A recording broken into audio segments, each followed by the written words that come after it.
তারা কখনো জীবন দিতে প্রস্তুত ছিল, এখনো জীবন দিতে প্রস্তুত, কিন্তু ওই খুনি হাসিনা যদি এই গাজীপুরে আবার উৎপাত করতে চায় তাহলে এই ছাত্র জনতা তাদের আর ছাড় দিবে না। আমাদের অনেক সহযোদ্ধাকে আমাদের সহযোদ্ধাদের তারা জীবন আমরা অন্তর্বর্তীকালীন সরকারকে বলতে চাই যে ছাত্র জনতার জীবন দিয়ে আপনাদেরকে ওই সরকারে বসিয়ে একটু চাপেন আপনার জন্য জীবনের নিরাপত্তাকে দিবে। এই পুলিশ প্রশাসন নতুন করে চেয়ারগুলোতে বসিয়েছে, সেই পুলিশ প্রশাসন এখনো কেন বাংলা সিনেমার পর ওই মুভির পর ঘটনা ঘটার পর রাজপথে আসে? আমরা কেন এখনো 2 ঘন্টা ধরে পুলিশের সাথে যোগাযোগ করে পুলিশকে মাঠে নিয়ে আসতে পারি না?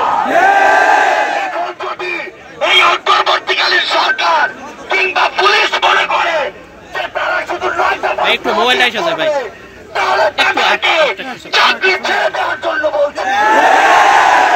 আমরা স্পষ্ট করে বলতে চাই, রক্ত আর জীবনের বিনিময়ে এই ছাত্র জনতা এই বাংলাদেশকে মুক্ত করেছে, তাদেরকে জীবনের নিরাপত্তা দিতে হবে। আমরা দেখেছি খুনি হাসিনার আওয়ামী লীগ, যুবলীগ, ছাত্রলীগের সন্ত্রাসীরা এখনো গাজীপুরে ঘুরে বেড়াচ্ছে। এই সন্ত্রাসীরা এখনো সোশ্যাল মিডিয়ায় আমার যোদ্ধাদেরকে হুমকি দিচ্ছে।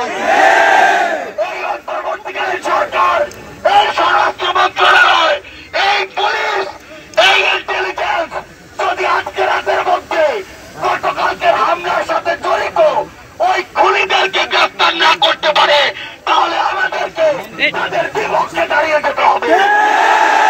আমরা স্পষ্ট করে বলি, বিগত দিন ধরে আমরা গ্রেফতার খেলা দেখতে পাচ্ছি।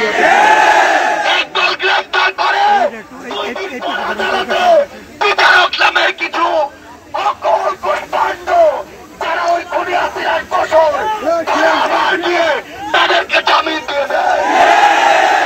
আমরা স্পষ্ট করে বলি, ওই হাইকোর্ট, সুপ্রিম কোর্ট থেকে শুরু করে প্রত্যেকটা জেলার যত কোর্ট রয়েছে এই কোর্টগুলো থেকে ওই খুনির ফসল পাঁচটা অযোগ্যদেরকে এখনই অপসারণ করতে হবে। আমরা এই গাজীপুরে দেখেছি ওই কোর্টগুলোতে টাকার বিনিময়ে, বিভিন্ন রকম উপঢৌকনের বিনিময়ে অনেক দাগি আসামিকে জামিন দিয়ে দেওয়া হয়েছে।